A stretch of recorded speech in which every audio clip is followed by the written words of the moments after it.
雷霆881，叱咤903，有誰共鳴？大家好，我係嚟自協青社蒲巴嘅社工督導，我叫阿琪。今日咧有機會可以同大家分享一下我哋嘅故事。蒲巴會定期舉辦好多唔同類型嘅活動，包括跳舞、音樂同塗鴉壁畫等，藉呢啲媒介俾青少年人發揮潛能，令佢哋重新揾到人生方向。協青社為咗協助夜青，喺幾年前將5.5噸重型貨車改裝成外展步走車，提供流動場所俾青少年流連，務求以最短嘅時間吸納最多邊青。喺蒲巴社工督導阿琪嘅協助之下，已經有唔少嘅夜青重拾人生目標，正面面對成長。今日我哋介紹一下協青社啦。協青社咧就係一個主要服務青年人嘅一個機構嚟嘅，而我哋嘅主要服務嘅對象呢，就係一啲社會可能界定為一啲邊緣嘅年青人。不過呢，對於我哋嚟講呢，我哋好相信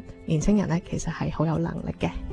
而每個年青人其實都有佢可愛嘅地方，同埋佢哋有能力嘅地方。我哋好相信就係佢哋只要揾到一個好嘅土壤，好嘅環境，其實呢，佢哋嘅種子，佢哋能力呢，就能夠好好發揮噶啦。所以我哋呢，亦都會提供好多唔同嘅平台啦，去俾年青人去發展所長。例如我哋會有呢一個街舞啦、滑板啦、登山啦、歷奇啦，我哋都有一個通宵嘅中心啦，叫蒲巴。咁呢，其實呢，我哋希望就將唔同嘅青年人可以喺呢一度將佢哋嘅能力可以慢慢同埋好好咁樣發揮嘅。以下落嚟呢，就想同大家分享一下呢一首歌。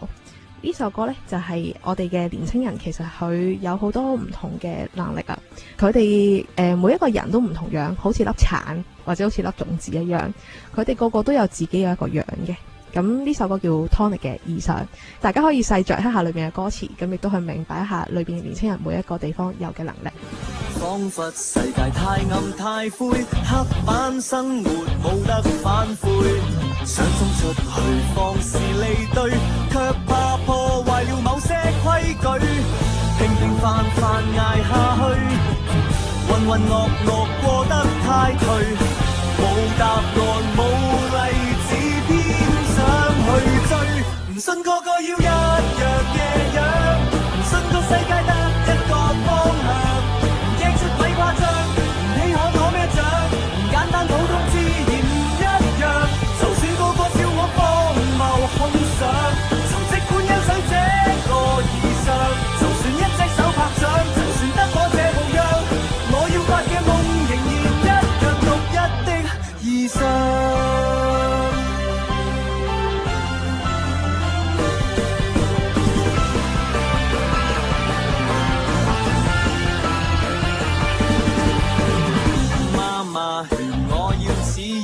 班 friend 都被我吹脹，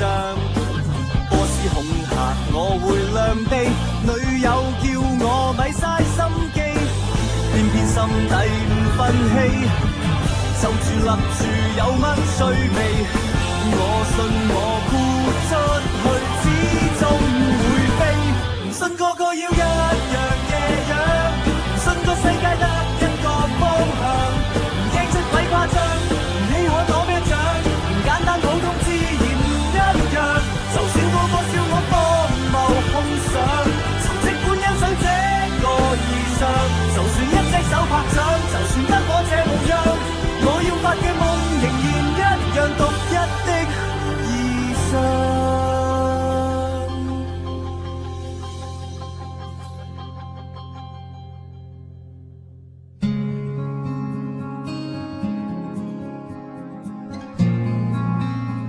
我哋協青社咧有一個信念，我哋咧就相信咧每個年青人都有相同嘅價值，而我哋亦都相信咧每個年青人都會改變嘅。我哋嘅總幹事咧同我哋分享過一個故事，就係咧1000蚊嘅故事。假如咧地下上邊咧會有一張1000蚊紙，係啦，張1000蚊紙值嘅時候，你執唔執咧？我嗰時咧舉手，我執。跟住佢又再問我哋一個問題，如果張1000蚊紙係炒嘅，你執唔執？跟住我都舉手，我執。跟住咧佢又再問啦，如果張1000蚊紙上邊咧有啲屎啊，有啲口水啊，有啲好污糟嘅嘢嘅時候，我哋執唔執咧？咁樣嗰陣時我心底裏邊都係一下猶豫嘅。我猶豫嘅係咁污糟點執咧？咁樣咁但係咧，即係嗰次嘅分享裏邊咧，我都有少少反省嘅，就係原來呢，其實嗰一張1000蚊紙呢，就算佢外邊呢有屎又好，外邊有口水又好，其實只要我哋多一個工序，我哋去花多少少嘅時間洗翻乾淨佢，其實呢，我哋可以呢，我嚟做翻同樣價值嘅嘢。正如就係其實每一個年青人都係一樣，其實佢哋每一個人喺背後都有好一樣嘅潛能。表面上邊佢睇落唔一樣，但係其實佢哋背後嘅價值，佢哋能力，佢哋只要有一個好好嘅人喺側邊去扶佢哋一把嘅時候，佢哋嗰1000蚊嘅價值亦都能夠好好咁樣發揮。呢一個其實我覺得係一個好深刻嘅故事嚟嘅。以下落嚟呢，都想同大家分享一首歌，呢一首歌呢，就係 Super Moment 嘅飛。咁當中呢，其實呢首歌呢，有啲意思呢，我覺得可以大家去思考嘅。佢提到呢，就生命或許可以從頭來一遍，你會寫上什麼價值、什麼意義、什麼的起點？當中呢，年青人就係其實都係每一個生命，我哋其實只要係喺佢生命重新起步嘅時候，其實佢嘅生命嘅意義、佢嘅價值，佢亦都可以從頭去自己嘅起點。年青人就係可以有好多好多無盡嘅空間，亦都有好多好多可以飛、可以發揮嘅嘢。咁希望大家都中意呢首歌，亦都希望可以了解一下當中嘅意義。飛會找到新的感覺，飛會找到新的觸覺，飛翔在夢的一方，展開新地探索。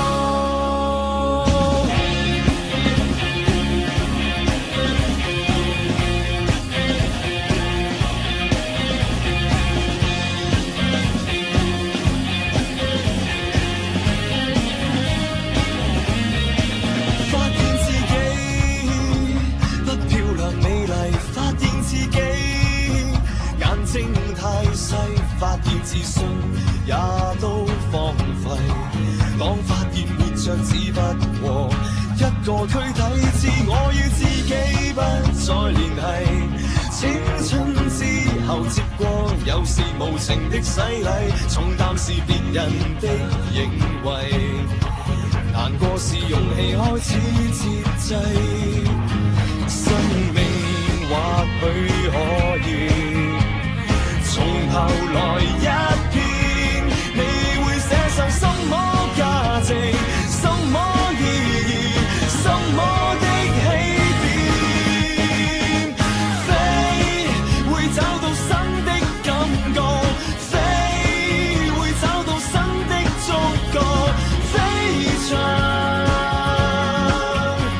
折翼的一個，前奏仍在播放。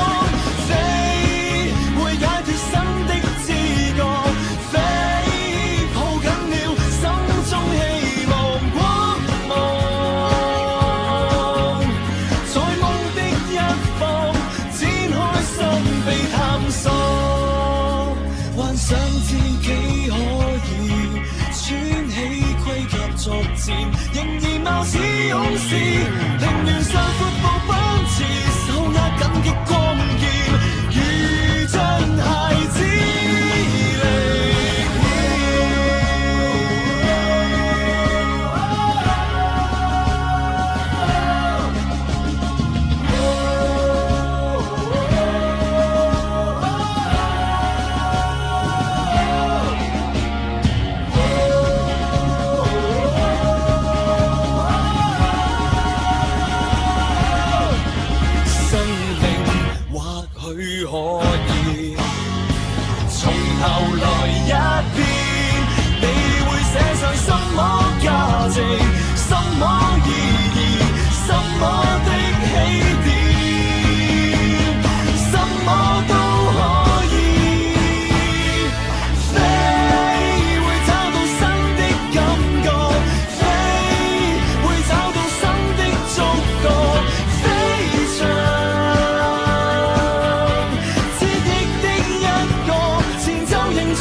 巴社工督導阿琪歌曲傳情引發你嘅共鳴。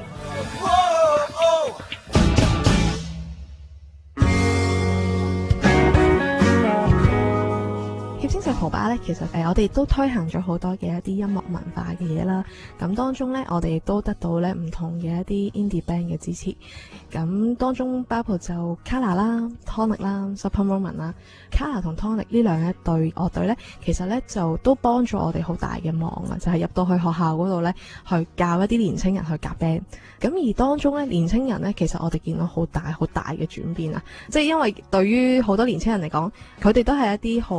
遙遠嘅可能一啲樂隊，佢哋可能聽過，佢哋認識，但係對於佢嚟講啊，其實係有啲好遙遠嘅感覺。但係呢，當入到佢哋學校去搞一個 band show， 當入到去佢哋嘅 band 房，然後教佢哋去夾 band， 呢件事變得好近。咁而年輕人呢，其實喺個過程中，我哋入到唔同嘅學校呢，佢哋都好開心嘅。咁其實我哋見到呢，到佢哋最後呢，我哋有一個機會啦，即係我哋去搞唔同嘅學校 band tour 啦，咁樣我哋除咗揾呢一兩隊 band 去幫手去教之外呢，我哋仲揾呢啲學生呢入到去其他嘅中學去喺人哋學校度表演。再者呢，就係我哋亦都揾啲年青人呢，佢哋 final 呢有一個大匯演，就同佢哋呢兩隊師傅呢就一齊喺個舞台上邊，咁就即係各自表演咁樣。咁呢一個呢，其實係一個對年青人嚟講係一件好值得高興嘅事情。同埋呢，我哋見到就係家長呢喺過程中呢，佢哋係平時可能對於好多人會覺得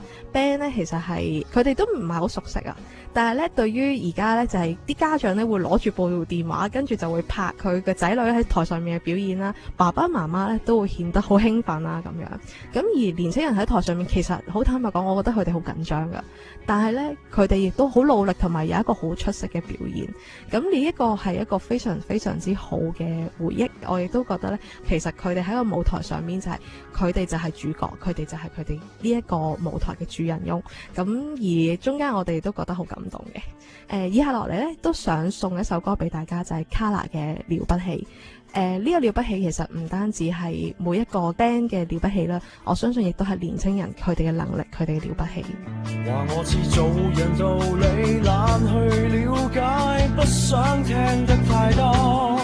做大事應取態度，心中早有結果。似單身不懂說謊，童言無忌，不知道對或錯。自問是不會困惑，只識點真正的我。誰在戰鬥，我也不分，無謂再鬥，也不需鬥，成就理由，若說不夠，我向你致敬同叫聲了不起，為何無聊演大戲，無人揭露你實在怕死，怕我作對得你，就嚟高呼了不起，為何無聊演大戲，無人揭露你實在怕死，怕我作對得你，就嚟高呼了不起，哪裏會有不服氣，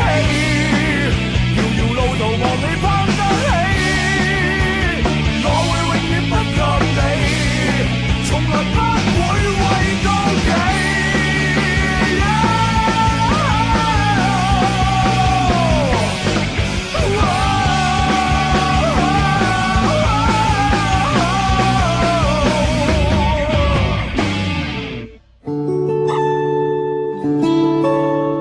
今日咧，我哋咧就帶咗3位嘅年青人啦，佢哋咧都係曾經係我哋嘅活動助理或者現職嘅活動助理，咁佢哋咧都有佢哋自己嘅故事想同大家去分享嘅。佢哋分別就係阿華啦、阿懷同埋阿皮嘅。Hello， 我係協青社蒲巴嘅活動助理，我叫阿懷。咁啊，首先分享下我嘅故事啦。咁一開始其實我係生活喺一個唔係太好嘅家庭度嘅，即係可能屋企會有一啲問題咁樣啦，導致到自己嘅自信心係比較薄弱，係啦。當我嗰陣時覺得再留喺屋企冇意思啦，我就寧願會出街玩啊，一日去玩啊咁樣啦，咁啊坐下公園城咁啊，咁啊同啲朋友去玩。咁途中就經過一個沙田婚姻註冊處，就見到一班跳舞嘅人，佢哋係同我差唔多年紀啦，但係當我哋行過嘅時候，我哋就即刻注意咗喺嗰邊啦 ，focus 咗喺佢哋度啦。咁點解呢？就係我哋首先聽到一啲好震撼嘅音樂，同埋見到一班好有熱誠嘅青年人。當我哋再行近啲嘅時候，發現原來入邊有幾個係我哋嘅朋友嚟嘅。咁佢哋就開始碎我哋一齊去玩啊，試下啦。咁嗰陣時我覺得其實乜都未做過，咁不如就試下認認真真去試一次啦。咁啊豁出去，喺我嗰一刻就係我第一次接觸跳舞嘅時候啦。由細到大，我一開始都係覺得跳舞就係女仔做嘅嘢。我從來冇接觸過 breaking， 嗰陣時我未聽過 breaking， 未聽過 hip hop 文化，我淨係知道有芭蕾舞。所以我嗰陣時係一定唔會選擇跳舞，但係當我接觸到有 hip hop 文化呢一樣嘢嘅時候，我就知道原來 hip hop 文化帶俾好多青年人嘅歡樂。hip hop 文化有唔同嘅嘢。當我接觸到 breaking， 我開始就想行呢一條路，想喺 hip hop 文化度發展，我就開始成立一隊 crew。呢一隊 crew叫水泊梁山啦，咁我入邊就有幾個成員嘅。城上啱啱有個叫阿華咧，其實就係我哋嗰隊 crew 嘅。點解我會中意跳 breaking， 同埋點解我會喺我隊 crew 裏邊度咁嚮往呢一種感覺，就係因為跳舞俾到嘅自信心比我哋係比任何嘢更加大，同埋成功感。因為可能喺其他唔同嘅地方度唔同嘅嘢都可以攞到自信心，但係遠遠不及跳舞。因為你跳舞，你踏出去嗰一刻，你行出你嘅第一步，你面對住咁多個觀眾，佢哋嘅掌聲同埋你聽住你嘅音樂，去用你自己嘅四肢去同人哋溝通，去表達你自己嘅感受，比起其他嘢會更加快樂，更加開心。呢一隊 crew 我哋成立咗唔係好耐，但係亦都冇諗過會分開，因為我哋嘅友誼同埋我哋嘅感情其實係用我哋嘅時間一點一滴咁去凝聚出嚟嘅。有一次啦，喺蒲吧入邊再去做活動助理嘅時候呢，我哋想搞一個蒲吧嘅跳舞隊，咁我哋就問一個比較職位高啲嘅人講：啊，你估你搞唔搞成跳舞隊啊？咁阿華當時都喺度，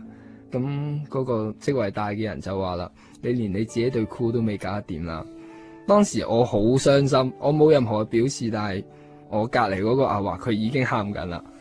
即係我覺得唔係每一個人都可以為咗自己咁中意嘅一樣嘢去付出佢嘅感情咯，因為可以喺咁大嘅地方度遇到可以一齊聚埋一齊去發展同一個文化，其實我覺得係好難得嘅。我想去一直去宣揚我哋呢一個街頭文化，宣揚我哋 hip hop 文化。我想俾更多嘅人知，跳舞唔係一啲唔好嘅事咯，唔係一啲壞嘅青年先會做嘅嘢咯。每一個人都有佢自己嘅所長，佢哋有佢哋自己嘅能力，佢哋亦都可以去發展，係有冇機會，同埋佢會唔會去把握佢嘅機會。我想宣揚街頭文化，所以我會喺呢度同你哋講翻聲，就係香港嘅街頭文化係唔會輸俾外國嘅街頭文化咯，但係要大家去行出大家嘅第一步咯。我會想俾你哋聽下一首歌，呢一首歌係同我哋做緊同一樣嘢嘅，亦都係宣揚緊 hip hop 文化嘅。希望大家會去留意呢一個人，就係 Hero 嘅《同一天空下》。物質泛濫嘅世界早已習慣，嘈雜嘅都市已經聽不見吶喊。一對對冷眼對於被判聚散司空見慣，即使喺嘆息之後，亦可惜冇太多嘅關懷。係命運安排，定係注定冇人會買佢嘅火柴？直至到大地悲劇先識得去反省，故事就係反映出冇人識得即時反應，抑或係人與人嘅界線早已經劃清，連人情都變成幻影。如果要用人生去換取繁榮，咁我請求個時間巨輪暫一暫停。冷一冷靜，試下換個角度諗，眾生皆有情義，人人皆同等，不如攤開早已被封印嘅空間，就當係隻風箏去燒開紅塵。俾我飛，俾我飛，睇睇呢個世界。Yeah。環顧世態，懶於無情，這個市鎮猶如一個模型，冷冰冰個天空再冇星星，即使去細聽亦再冇蟲鳴，到處嘅戰況從來冇停過，我寧願伊甸園從來冇蘋果，翻返去最初，再冇對錯，點解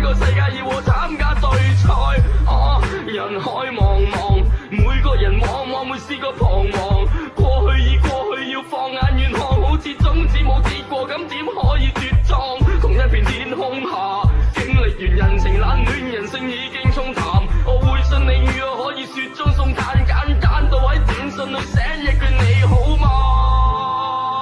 好嗎？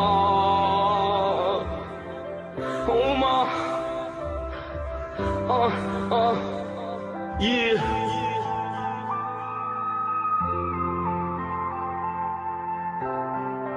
此時此刻，有誰共鳴？